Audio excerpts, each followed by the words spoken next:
when it's suffering, when it's in pain, all it wants to do is find the easy way out, which is usually quit.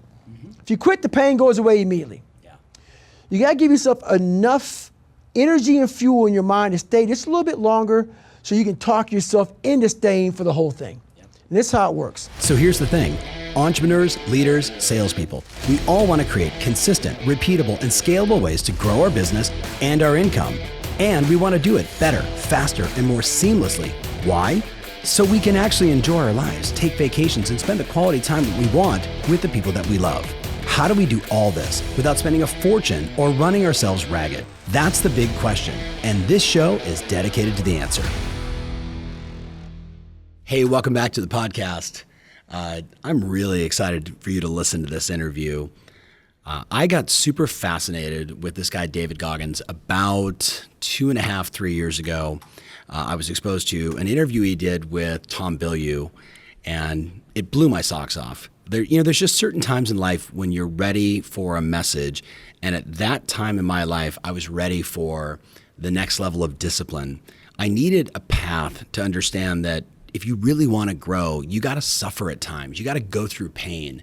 And as you get to know David Goggins, he just personifies that. His ability to confront his fears and take them on and work through both physical and mental stressors that would stop the above average human, forget the extraordinary. I mean, like he just didn't stop.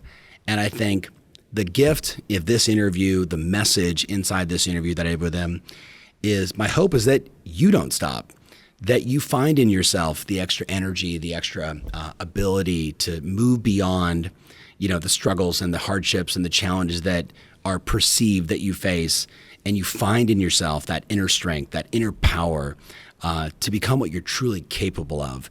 And if you listen to the very last question that I asked him in the interview, it'll really wrap it up for you. So enjoy this time getting to know David Goggins. First and foremost, what's up, everybody? I got to give you a little public service announcement. If you're watching this at your office with your children, this man curses like a sailor. He said he can hold it back. I said, please don't. Just be you. So with all that said, if you're watching this later, keep your headset on, or just kind of have some situational awareness, right? Yes, sir. All right. So here's the deal. It's Coach Tom Ferry in the house with the man, the legend, arguably the toughest man I've ever met, one of the most mentally tough human beings I've ever been exposed to. So if you're watching this video right now and you've ever dealt with rejection, heartache, pain, suffering, upset, worry, failure, doubt, I'm not saying you're going to be healed and get over it, no, but we're going to get really damn close in the next 45 minutes. So first and foremost, David, thank you, man. Appreciate it, brother. So I know you're in the midst of this insane tour right now, promoting your book. So maybe share with the people that are watching, first of all, why'd you write this thing? Like, what's it? I know what it's about, but why'd you write it? You know what? There's several reasons why I wrote the book. I never knew that. So when I first started this journey, I had no idea that it would end up with me writing a book. Really? No idea. Okay. I didn't set out to make money. I didn't set out for any kind of fame, fortune, none of this. Yes. This is just happened to happen. Yeah. I set out just to change who I was. Yeah. Just a reflection in the mirror, man. So along this journey, I started realizing that a lot of us have a lot of issues. Yes. A lot of problems. Mm-hmm. But those problems that we have, we don't talk about. We don't want anybody knowing about. We're ashamed of. Mm-hmm. So we get them, put them in a nice big trunk, put them up in the storage compartment of our house, up in the daggone attic. Yeah. That's where it's at. That's where it stays. And that's how they live their lives. But you never get better. No. Whenever hard times come up, you always wonder why you can't ever get over the hurdle. Mm-hmm. Why can't I get better? Why can't I get better? Why am I always here? Yeah. I feel like I'm doing good. But all you're doing is you're fixing this surface layer of crap. Yeah. And the surface doesn't fix anything. You gotta go get that fucking trunk, put it down, and start going through it and fixing all that crap in it. That's why I wrote the book, because most people think, man, the trunk's in your head. That's right. Right? Oh, yeah. The trunk ain't in your attic. Oh, no. The trunk's here. You're saying this, and I'm like, this is a great metaphor. No, this is the fucking trunk right here. Yes, yes. So we like to put that shit away. People hurt my feelings, my dad, my mom, society. My school, this, all life, that. my grades, my paycheck, That's my right. boss, the man, whatever. I was a part of that also. Yep.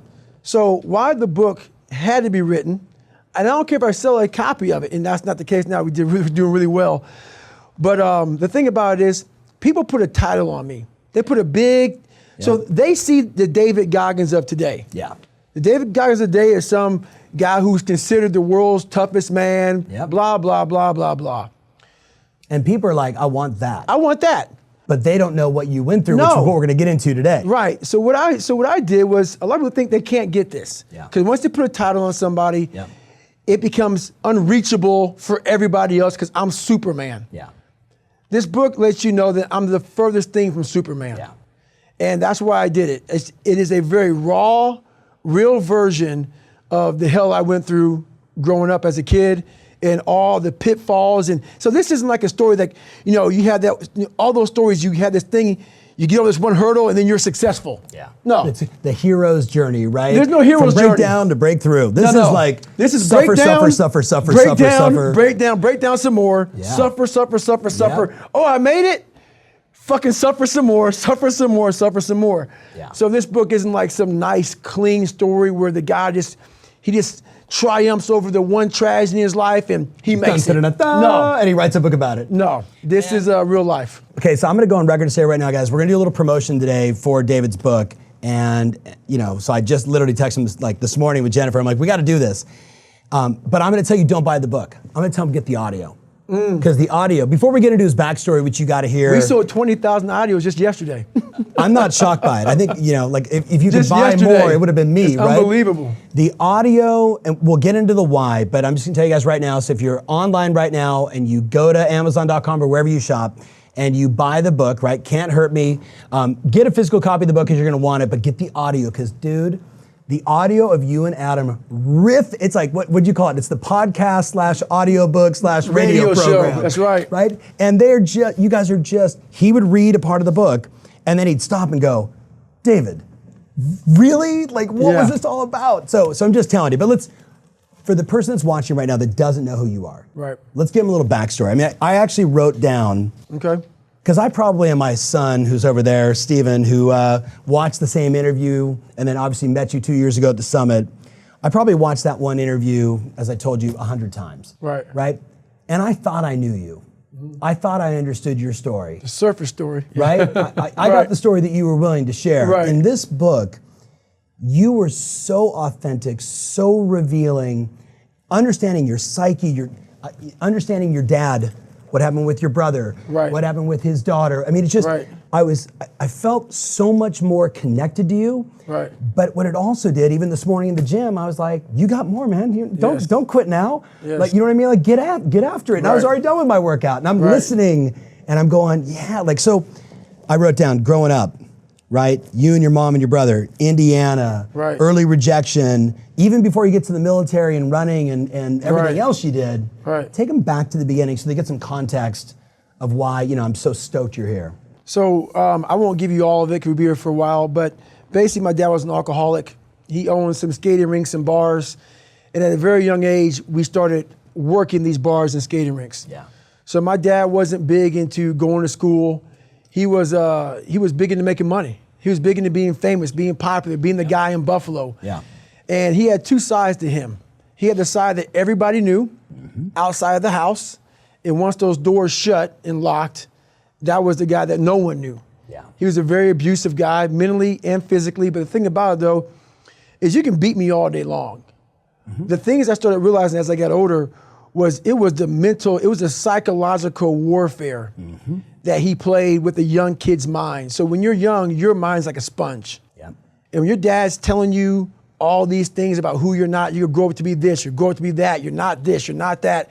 That's who you become. And reinforcing it with some serious physical belt. Yes, seriously physical. So when this is happening on a daily basis, because this guy's an alcoholic and he's insecure about his own life and what's going on.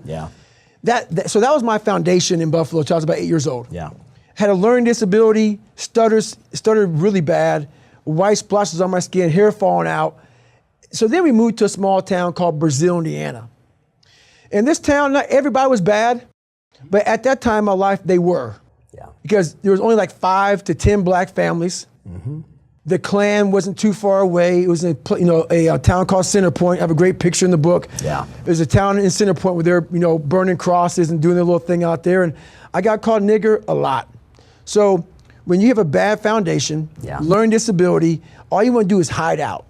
So I created this other person who was a fake person. The real me was afraid of fucking everything. Yep.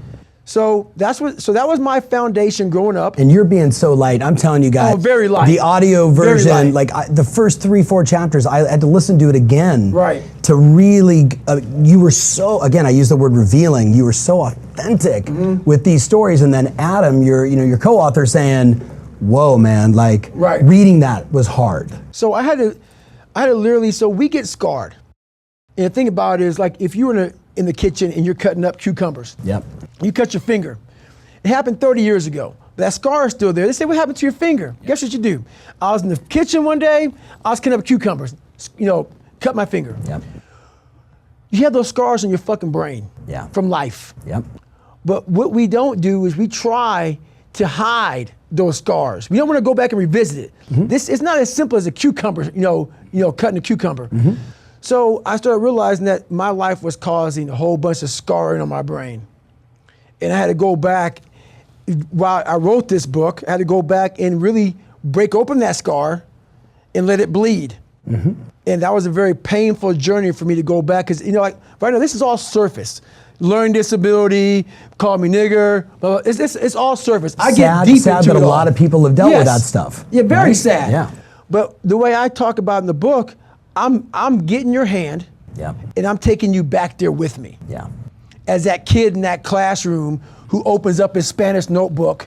I'm sitting in the back, because I had a 4th grade reading level. I'm in the back, I open my Spanish notebook. On the first page, they had a hangman drawing of me saying, "Nigger, we're gonna kill you." Very back, I'm a sophomore in high school, nothing but white people. I shut that thing up and I leave class. I described that in very good detail. I mean, Going to the principal's office. Yes. I remember, as you're going there, I was actually thinking of even finding the first teacher when you got to Brazil, right, who said, "I got you." That's right. Right, and what that means to have someone say, "I got you," and then understood where you're at and started working with you, and then you get moved up a grade, and the next teacher's like, "Mrs. D, you're out," right? So you're a problem child. We need him out of the school. It's a true statement, but the thing about Sister Catherine was she wasn't nice. That's when I started realizing that you have to be careful. The tone when someone talks to you, there could be love in a very nasty tone. Yeah. She was a very nasty woman, but she cared about all of us. Yeah. So that's where my mind started realizing, man, never judge a book by its cover. She was just a hardcore nun, and I went from there to this more pitfalls. So a lot of people know, and certainly, when you spoke at the summit, you shared a lot of stories of being, one of the only people to go through Navy SEAL training 3 times, right? Bud specifically, right? 3 times, and Hell Week 3 times. And then also you moved on and you did the Air Force Tactical, then Army Ranger training. Right.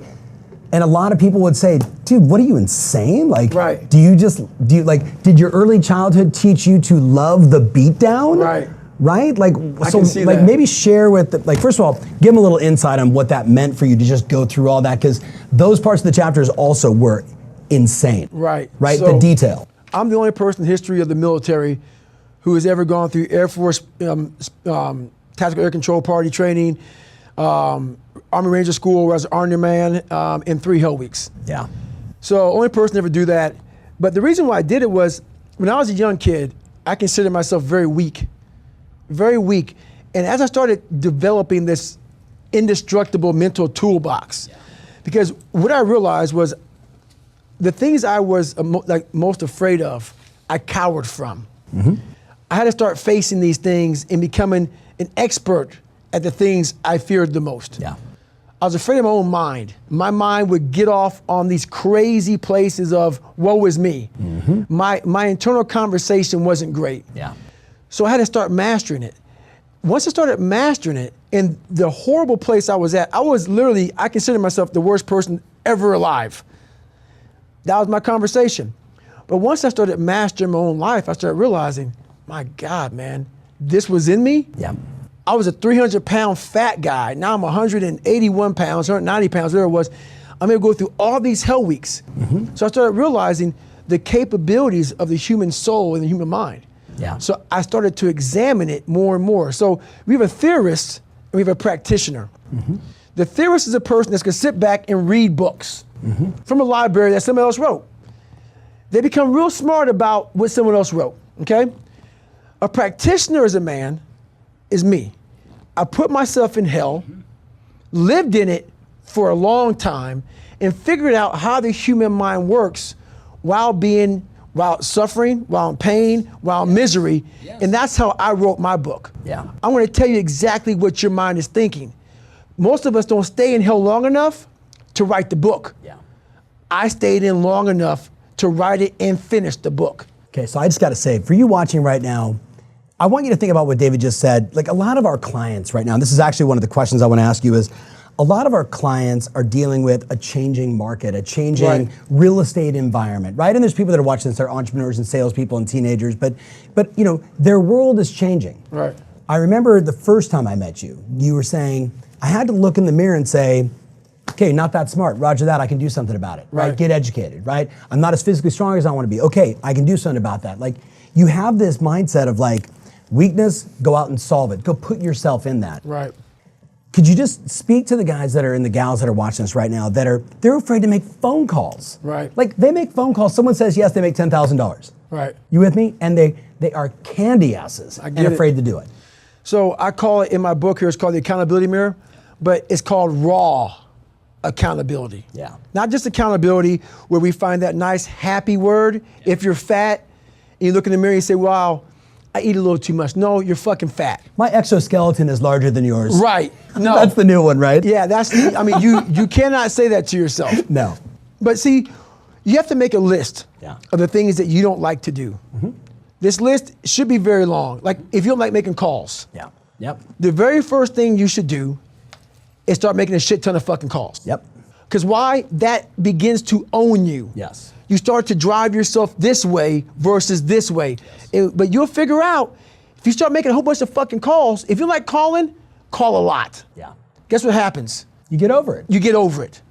So what we do a lot is, I heard a lot of people say, triple down on this, triple down on most of your strength. Yeah. No. That works for a lot of things, but when you're afraid and you don't have the courage, you have to triple down on your weaknesses and make that become where you start to guide yourself. Okay, I don't like calling. Today I'm making 100 calls. Yeah.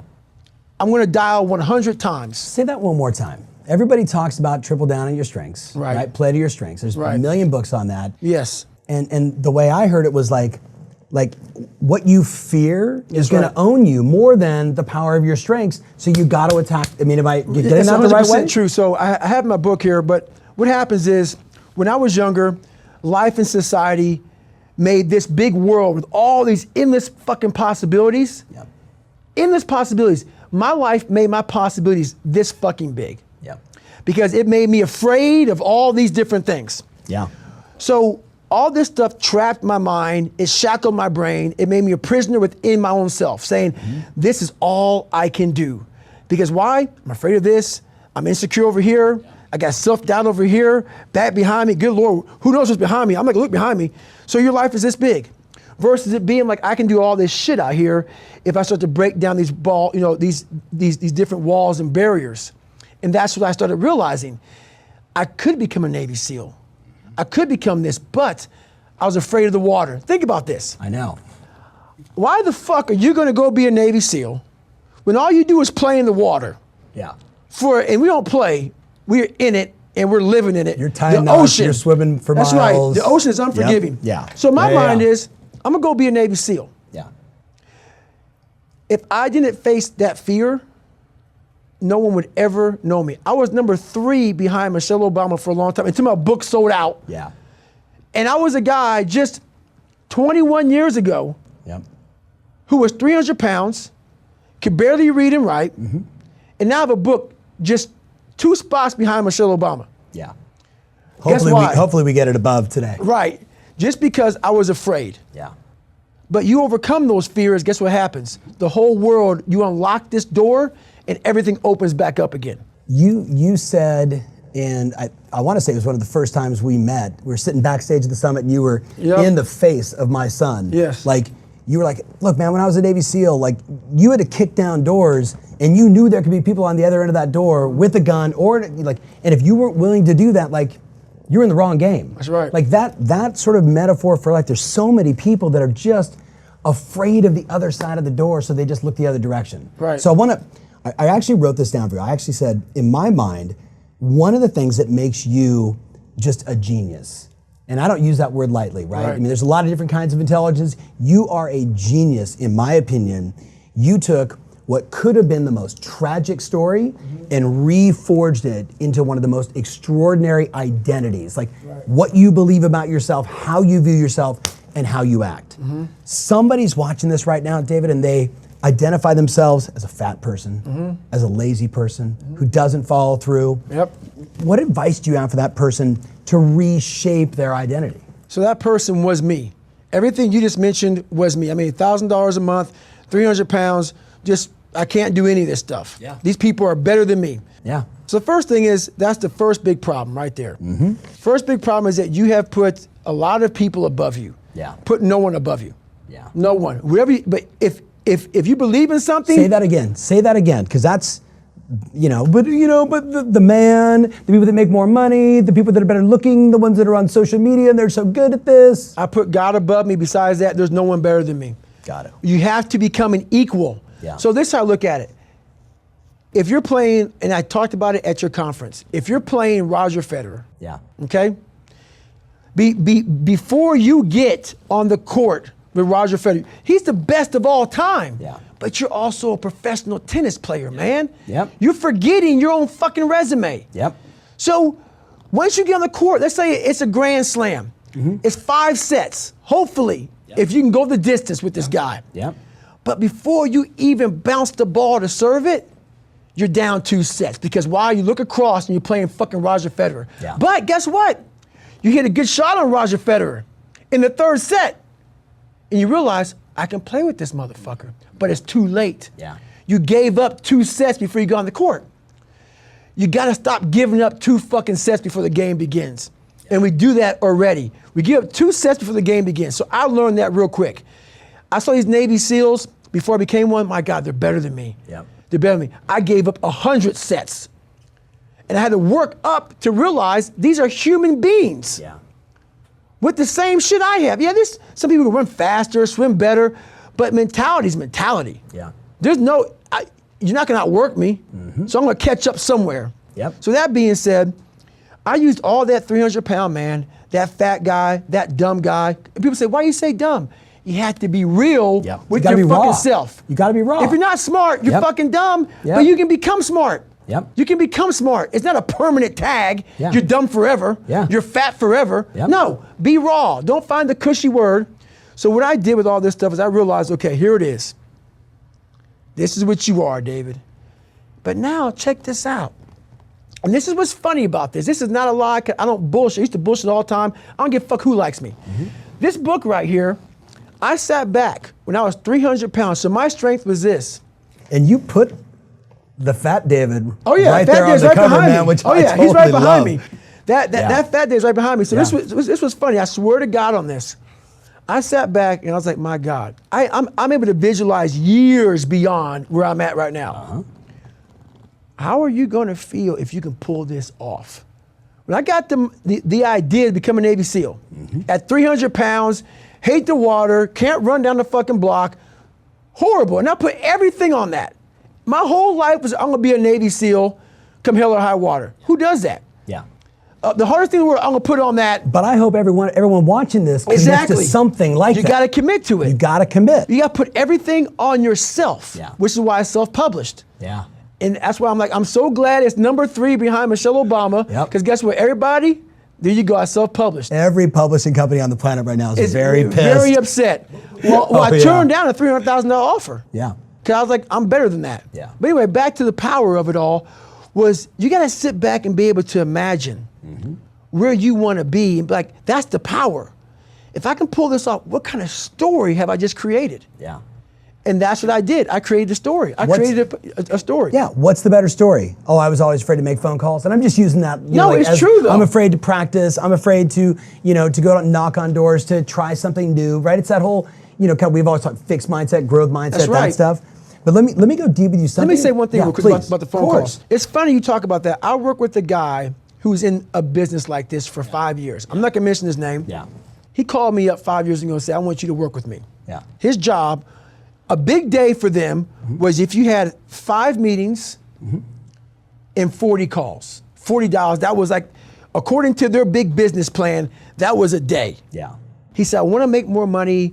All this shit's just it's bogging me down. I said, this is your fucking day?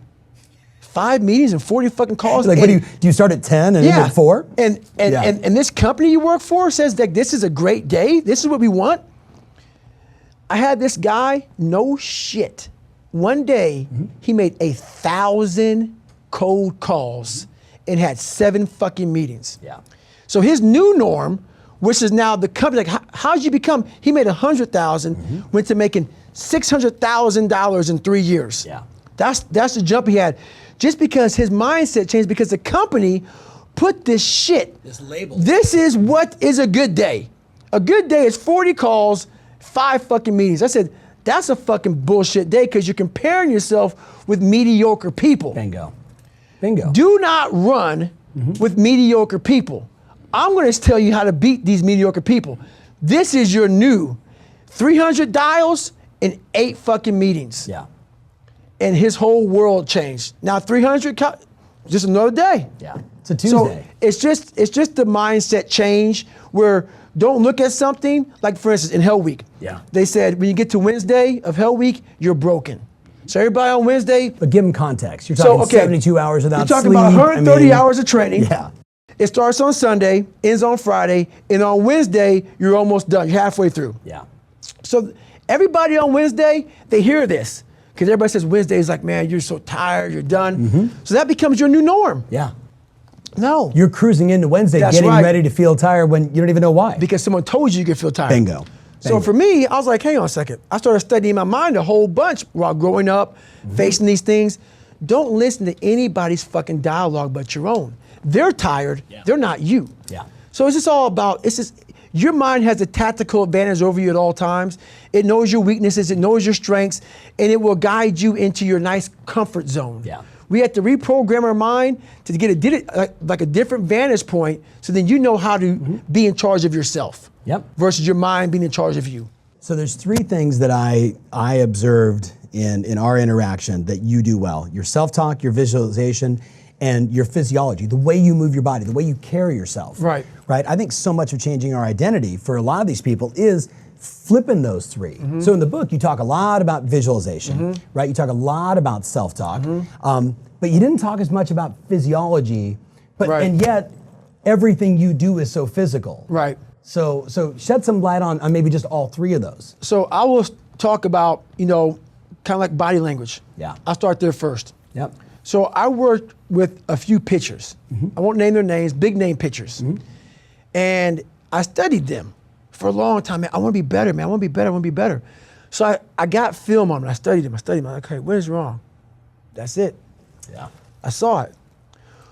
Whenever something bad would happen on the mound, that's the first thing they would do. Totally. The head drops, Yep. shoulders roll forward, they look down. That sends a direct message to your brain that I failed. Yep. I am a failure. That starts the downward spiral to being a failure. Yep. On that mound, you can't ever recover. Yeah. So I started teaching this. It's that person who, you throw a bad pitch, you get the ball back, your chin is not high, because that shows that you're way too proud. Your chin stays here. Your shoulders stay nice and level. Your feet firmly on the ground. Your hands planted like I'm ready to beat somebody's ass, and I'm ready for battle. It tells your mind, wow, maybe we didn't fuck up that bad. We're still in the fight. So that's the one thing I always do is like, even if I fuck up, keep your body positioned like you're still a warrior. 100%. Like you're still fighting. If you get 100 bad calls in a row, Hello, I'm David Goggins. How you doing today? Yep. Okay, wrong one. Don't start getting poopy pants and getting upset with yourself. No, it's a mentality, and your body language has a direct thing to your brain. Yes, it does. And how it functions. So my self-talk is like no one else's self-talk. And by the way, this was a question that probably 50 people asked. What does Okay. he say to himself? So this is what I say to myself. It changes all the time. But let's say for shits and giggles, I'm training for a 100-mile race. Yeah. Let's say a 200. Just for shits and giggles, I'm training for a 100-mile race. Right. Okay, good. So let's say I'm training for a 100-mile race, and I get to mile 50. Yeah. And I feel like shit. And like everybody else, my mind gets soft. Why? Because I'm human. Yep. I'm not some damn, hybrid creature that was formed from the heavens above. No, not. Human. I suffer. I don't like it. I'm uncomfortable. I don't like it. Yep. So my mind starts to get weak, and we start to forget about how badass we are. I call that the cookie jar, but it's not about the cookie jar right now. Yeah. This is about self-talk. Yep. But the cookie jar kind of goes to self-talk Piece of too. it, yeah. It's a piece of it. So basically what I do here is you have to make sure that your mind doesn't become spastic.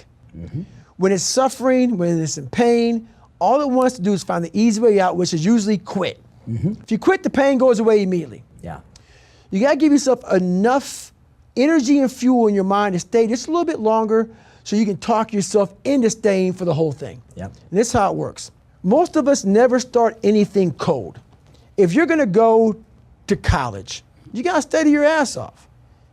If you wanna run a 100-mile race, a marathon, if you wanna go be Mr. Olympia, if you wanna go be a scientist, a doctor. Be one of the best salespeople on the planet. You Be an gotta entrepreneur. work. You gotta work. But this is and what you we gotta do. build. You gotta gotta build up to that. But what happens is, in that moment where we need self-talk, when we're failing and we're in our worst spot possible, Yep. we forget the back end. Yeah. Oh, my fault, the front end. All the build up to where we're at today. We forget how much work we put in. So for me, I'm at mile 50. Say that one more time. Say that more. So I'm in the middle of it. Right. I'm making my calls. I hate it. You're at mile 50. That's You right. hate it. Your mind's getting, wiggly on you. I just want to get out of here. Yeah. We forget that we put years, maybe not into making these dials, but to getting where you're at today. To become this person. To become this person, to be in a position to make this money or whatever the fuck you want to make, whatever you want to do in your life. Yeah. We forget that. We forget that journey on what it took for us to get in this moment to make the right decision. Yeah. So that's my self-talk is this. Okay, I want to get the fuck out of here, man. I'm done. Then I remember this. You ran 2,000 miles training to be in this moment right now. We forget that. Yep. We forget the 3 o'clock in the morning runs or getting up early for work or whatever you're doing. We forget all that. In that moment of suffering, I remind myself, Yeah. I only have 50 more miles. I put in 6 months of training. You did 67,000 pull-ups. 67,000 to do pull-ups, that's 4,030, right? Exactly. Like, this is no big deal. We forget all of that. Yeah. So what I do, my self-talk is basically going back down memory lane. Yeah. Of all those fucked up days, I ran in the fucking rain, or I had to fucking study real late at night, and I didn't want to do it, but I did it to get here. Yeah. That's the hook. That is the hook. That's the hook. I wanted to get here. Yeah. Now you're here, and now you want to fucking quit? Yeah. So you gotta remind yourself, but this thing about it, if you haven't put in any hard work to reflect on, you're fucked. Yeah. So there is no self. Because you got nothing to pull back on. It's just a lie. Nothing to say, hey, you've done this before. That's right. Or you've done something like this That's before. right. All this like people want to be all positive, all this positive talk, it doesn't work if it's a lie. Like if you didn't study for your big exam and you go into it saying, I'm gonna pass it, Yep. no, you're not. Yeah. You're gonna fucking fail it. Yeah. That self-talk is not gonna work. Self-talk without real work is just a lie. Yeah. So my self-talk is me reminiscing back on the struggle to get to this moment. Yeah. And that tells me we're not quitting today. Yeah. Not today. Yeah. I just did a video, and I don't know if you guys watched this, where a lot of us talk about like a vision board. We're gonna talk about visualization in a minute. And I used to just really poo-poo on vision boards. Like it's kind of bullshit, right? You're throwing up this Rolex or this car or this house or this vacation. And what I started doing a couple years ago was showing me doing the work. Right. Here I am in the gym. Here I am making the calls. And this is the end result of the vision that I want. Right. right? And that's been hugely transformational for a lot of people, because otherwise you are kind of making it up and you got nothing to base it on. That's right. No case behind it. Talk about visualization, but I want to ask a very specific, like a specific time in your life. Okay. You had a goal to become like the all-time pull-up champion of the world, right? Guinness Book of World Records. Right. And you talked in the book about the first time you did it and the sort of situation that was going on and how it was wrong in the bar, and like, I mean, I probably listened to that part like 4 times, The right? Today Show. The Today Show, right? Yep. And then too many people, too many selfies, Yep. right? Like distractions, Totally which a lot out of of people my deal game. with. Then you flipped, right? And you Yep. went to that killer hard gym, right? Right. I forget the Mongo or whatever the guy, I forget the guy's Nandor. name. Yeah, I mean, it was like some Nandor. crazy name, Yeah. right? But like, it was like the right environment, but your hands like got completely destroyed, That's which right. you should all Google David Goggins' hands, It's also a picture in the book. and it's disgusting, but it's like, it's a rad visual. There's some great pictures in the book. But then you did it. Right.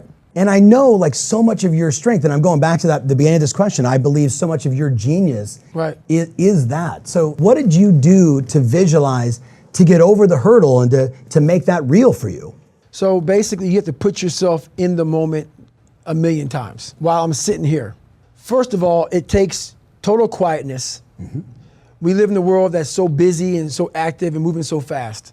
Right now, I am sitting with Tom Ferry. Yeah. My mind is sitting with Tom Ferry. Yeah. It's not talking to Tom Ferry while thinking about, my God, I got to order some more books. I'm sold out of here. I'm doing this, I'm doing that. That's the first thing about visualization. Yeah. You must make sure to silence out all the fucking bullshit of life, which is very hard to do. It is very hard. Because your visual picture must be clear as shit. It has to be clear. It can't be like kind of in and out like a fuzzy TV. You gotta see it. It has to become real. You gotta take a snapshot of it a million times, put in the bank. That snapshot of me was getting that 4,021 pull-up knocked out, because the record was 4,020. Yeah. I visualized that over and over and over again. I visualized what I was gonna say, because the guy's name was Stephen Highland. I was thinking like what you're gonna say to I was him. gonna say to him Yep. on video when I finally got his ass. Yep. So I visualized success. Uh-huh. But then I went through, that's the fun part. Yeah. I have to do 4,020 pull-ups to get to that 4,021 pull-up. Yep. I know now, because it took me 3 chances Yep. to get it. All those failures, they were great for me to examine where I was fucking up at along the way. So I take all that and I put in the bank as far as visualization. Okay, when I get to 2,500 pull-ups, my hands start to rip.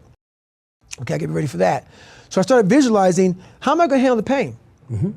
Okay, then you start visualizing, okay, my nutrition was off.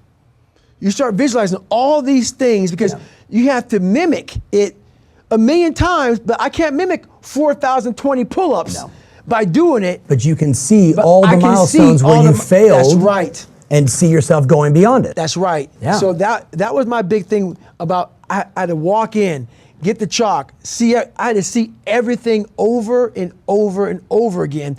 And when I realized I had to keep that visual, that picture in my head for 17 hours. It took me 17 hours to break that record. Yeah. So for 17 hours, while I used to be loud everywhere I went, I put these headphones in. Yeah. And I never listened to music, but I listened to one song, Going the Distance, for 17 hours. It's 2 minutes and 13 seconds. Yeah. For 17 hours, I had that in. That's a lot of Rocky. A lot of Rocky. And I just went here. Yeah. And so I was able to visualize every rep. Yeah. So I visualized my hand placement, making sure that felt right before I got going. I didn't ignore all the little pains. My hands got sweaty. Okay, that means I was aware of everything. That means my hand's about to rip. It's getting sweaty. Wipe it off. Be aware. Everything. I was totally in the moment because of how I visualized everything. That part I keep referring to the book, but in the audio, one of the things that we do, right, for our clients, and we recommend for all entrepreneurs, is they need to ask themselves a lot of questions about what worked and what didn't. Yes. And you were so pointed in like, man, the lessons are in the failures. Yes. That's a mindset that most people don't have. Right. And we've talked a lot about mindset. Mindset's everything. Just give them insight on how do we create this, I fail and it's a good thing. I missed the pitch and it's a good thing. I made the call, it didn't work, and it's a good thing. Okay, this is very easy. Most people who are failing are trying their fucking ass off. Yep. Most people who are failing are being criticized by people who haven't attempted what you're even trying to fail at. So what I'm failing at, so after I did 2,500 pull-ups my first time going for the record. Yep. You know how many people were criticizing me? People sitting there eating chips on the couch. Can't even fucking do a pull-up. Exactly. Look at your audience who's criticizing you, first of all. Yep. They're not even in your fucking world. Yes. You don't even talk to me. Yep. Block them out. That's the first thing. Yep. The second thing is through failure, you get all the fucking answers. You get all the lessons. All of them. Yes. They're all there. Yes. So I was able to go back through and say, okay, this happened, this was wrong, this was wrong, this is wrong. So I don't even look at failure like, I don't even call it failure. Yeah. I don't, because I don't look at it like, oh my God, I failed. No, I look at, okay, like trying to invent the fucking light bulb.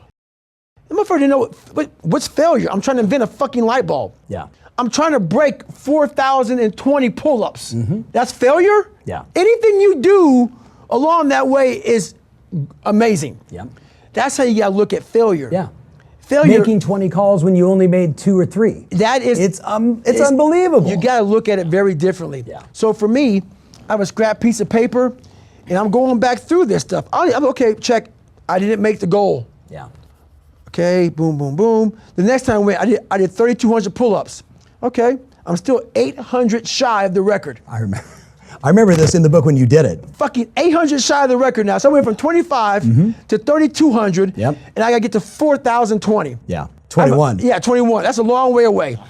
But And what your I body's did, breaking down. breaking and- down yep. left and right. Yep. But I got that whiteboard out again. Yeah. And I started writing down, okay, what did I do wrong this time? What did I do wrong this time? You cannot look at it as failure. Even though you didn't get what you wanted, all you're doing is examining ways to become successful at this particular thing. You're trying to master something. It's not failure. Yeah. You're trying to become the master of a Yep. particular thing. Yep. It's not failing. Yeah. Whenever you're trying to master something, there's a process.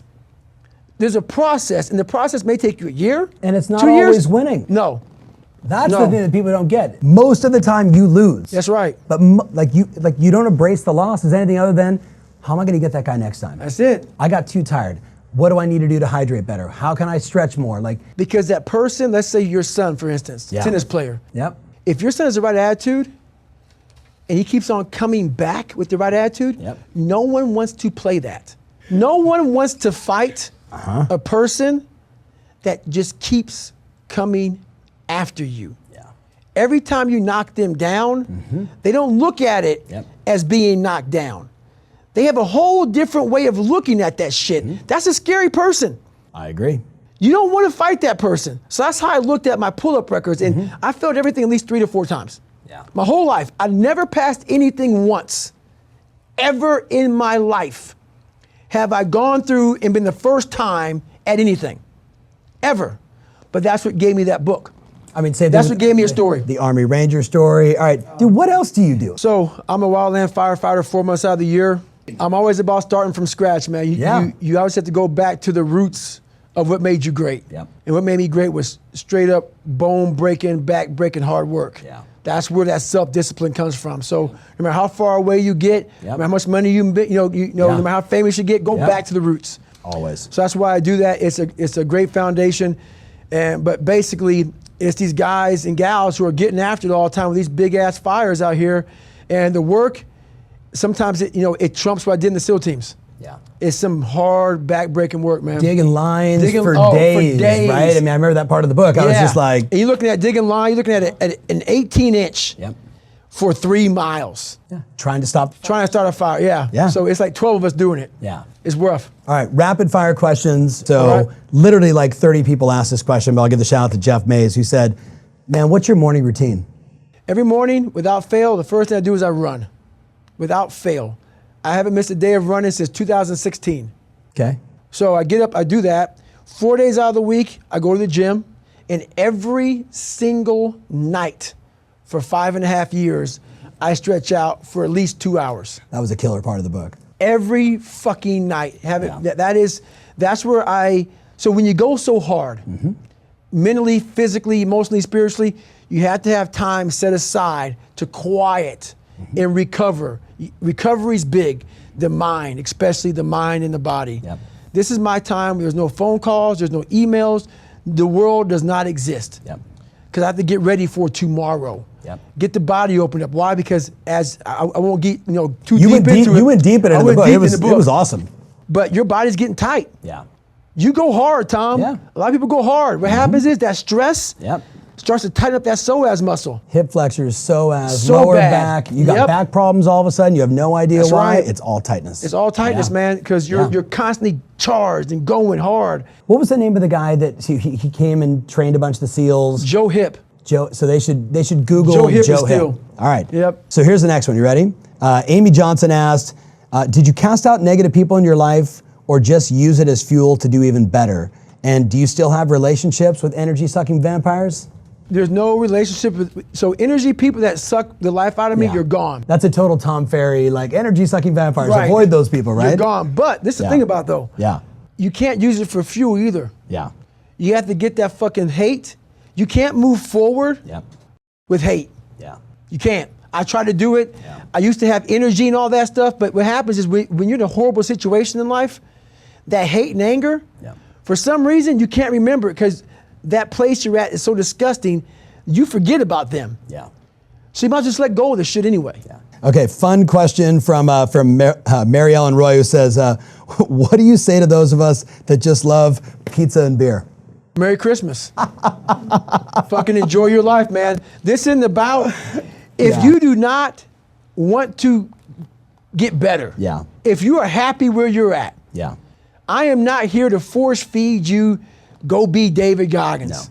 That was the whole thing in the book. You're like, I'm not the hero. You're You're the the hero. hero. That was a That's why I killer had part Adam of the read book. it. Yeah. And that's why Yep. I did like the little narrating part, because if I read it, it's me being me. It's about David Goggins. Yeah. No, Yeah. you are the fucking hero here, man.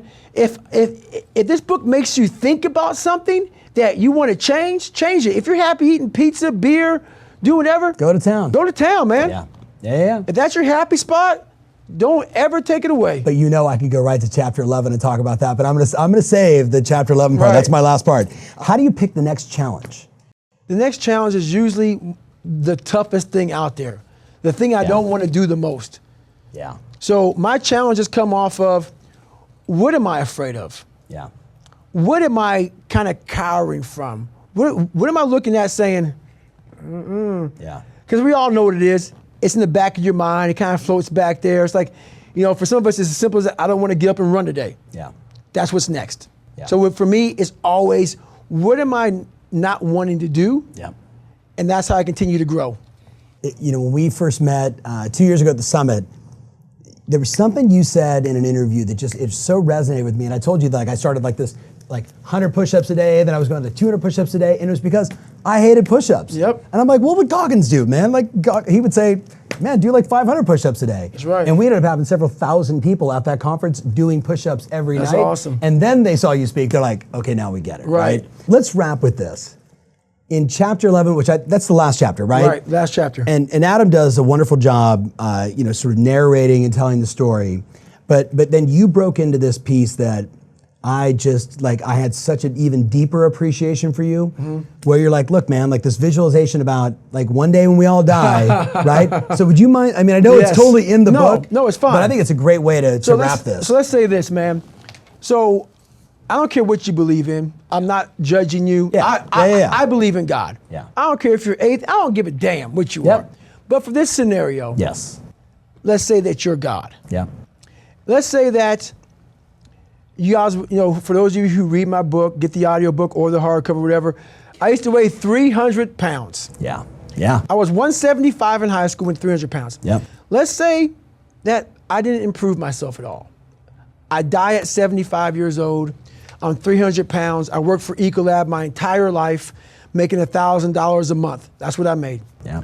And I go to heaven, and you're God. And you have a big, long line of people. And I'm standing in line. I'm coming up. I'm next. So you have Mary Ann. And Mary Ann, you're talking to her. You're judging her. And I'm like, what the hell does God have in his hand? What's that paper? Yeah. And so God tears it away and throws it in the trash can, and Mary Ann goes walking away. Yeah. Now, You have a piece of paper in your hand, and I'm next. And God says, sit down, David. David Goggins. That's right. David Goggins on top of the paper. And I say, and God gives me the paper. And I look at it. And I'm reading this paper, and on the paper I'm seeing all these amazing things. You were a 185-pound athlete. You ran all these crazy races. You broke records. You were a Navy SEAL. You were the only person to do this, do that, do everything. You had a best-selling book, man. You changed millions of lives. And I look at God, who is you right now, and I say, this says David Goggins up here, which is my name, God, but this isn't me. I'm I think you gave me the wrong paper. And God says, no, because God knows all, God sees all. And God looks at me and says, this is what you should have been. This is what you should have been. Book. Yeah. This is what you should have been. Yeah. You should have been this. We all have a choice in the world. Yeah. God, or whatever you believe in, knows what you're supposed to be, knows what's inside of you. Yeah. But most of us take the choice that makes us feel good. Yeah. We're not willing to break through those barriers to find, because so my whole mindset was this. That's how I visualize. I visualize that one day I will be judged by something much more powerful than me. Yeah. And my whole thing is, while I'm living on earth, God knows everything about David Goggins. Even God, I want God to be up there with a pen, get another piece of paper saying, He did what? I didn't even know he'd do that. I didn't know he'd do this. I know. So I want God to be impressed with how I turn out. Yeah. Which means I want to check off every single box of all the possibilities of what I'm supposed to be in life. Yeah. Leave nothing to question in my life. Hey, so there you have it. Thanks for listening to this. Hopefully you'll share it with someone that you love and you appreciate. Maybe somebody that just needs to be more inspired and really get to a place of more discipline to create the kind of freedom that they'd really want, or just to remove the doubt, the worry, the fear, the negativism. I can't even say that word right, but you know what I mean. That's good that word doesn't really exist for me. But anyway, I just want to say thank you. Leave some comments, share this message. And look, at the end of the day, you now know that you've got 60% more in you every single day in every area of your life to give. And my friend, give it. Hey, it's Tom again. So before I let you go, a couple last things. So let me give you something that we have used for decades. We call it the 6 phases of mastery. If you want more information about this episode, including my show notes, mentions, links, and everything else, make sure you visit tomferry.com/podcast. That's tomferry.com/podcast. Thanks again, and talk to you soon.